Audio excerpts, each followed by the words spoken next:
Hello, and welcome to the Capital School of English webcast on how to use our Moodle. This is our first webcast in the series, and we will be focusing on the very basics, how to orientate yourself around the web page, and how to navigate. The very first thing that you must do is type in our web address correctly into your URL box. Our web address is www.cse-elearning.co.uk/Moodle. Once you have done this correctly, you should see our home page. It should look something like this. To continue, you have to log in. We will have sent you your username and your password to your email address. To log in, go to the top right hand corner and click Log In. Please remember, we will have sent you your username and your password to your email address. Type your username and your password into the two boxes provided. The first time that you log in, you will be prompted to change your password. Please do so in order to improve the security of your account.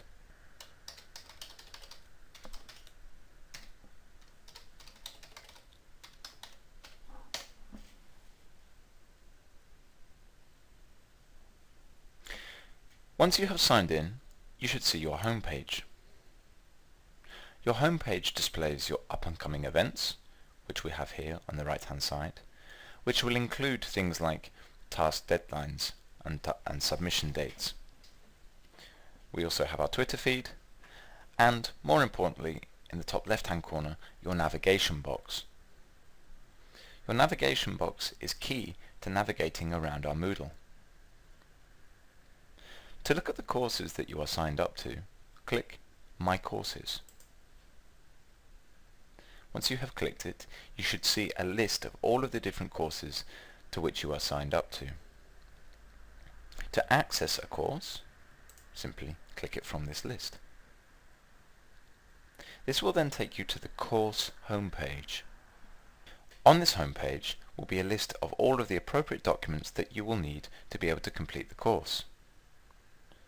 Here we have a task, some task documents, and the chat function, which we can use to chat to other students who are on the course. In order to access these resources, simply click on them, like this. If there are any documents that you wish to download, you can also click on them. Please remember that the layout depends on the type of document that you have clicked on. We have clicked on a folder represented by this particular symbol here, and we therefore have a layout of 2 documents here. There is the potential for more documents within one folder. However, in this example we just have 2.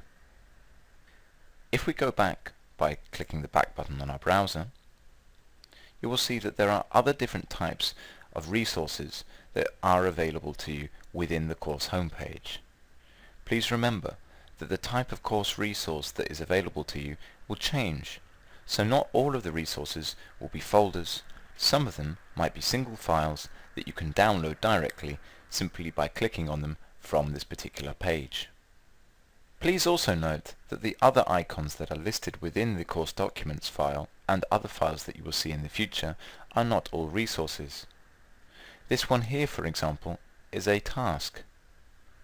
These tasks will be shown using the icon that has a hand and a piece of paper. Clicking on them, the Moodle will take you to a submission page. We will look at this in another webcast. However, just be aware that there are different icons for different things within the list that is shown to you in the course homepage. You might have noticed that on the right hand side we have a calendar.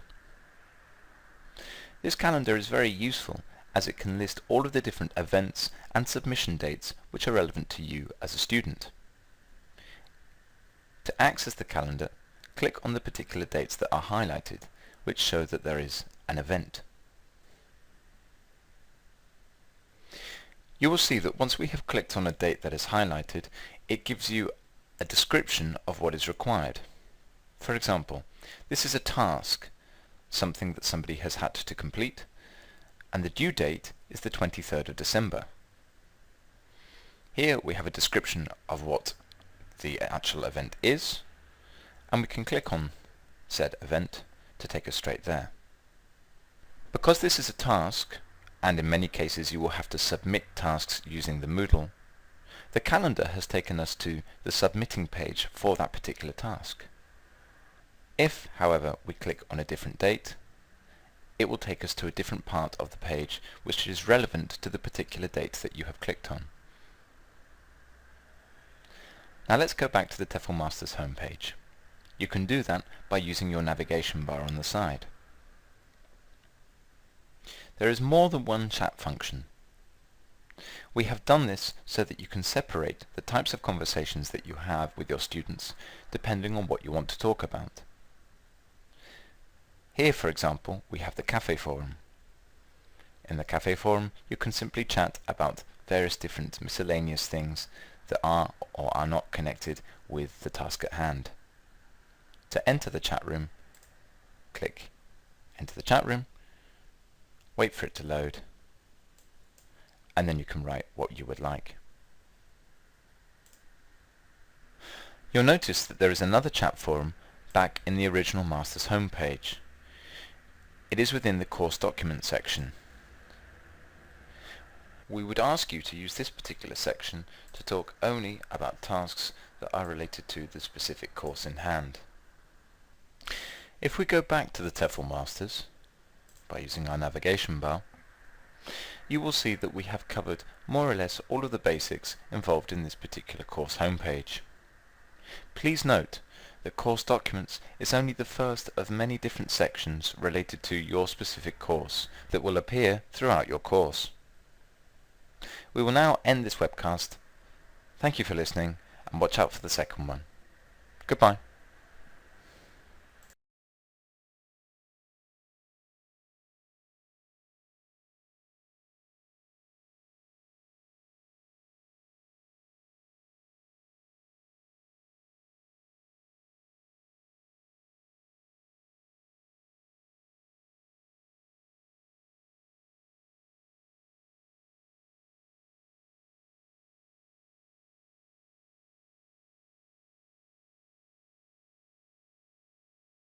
We would ask you to use this particular chat function to discuss topics related to this particular section of the course. If we go back to the TEFL Masters, you will notice that we have covered more or less all of the different aspects of this particular page. Please remember that this course document section is only the first section of your course. As you continue through the course, more tasks and sections will appear with more assignments and resources. Well, that's pretty much the basics for now. We will finish this first webcast. Please wait for the second. Thank you for following.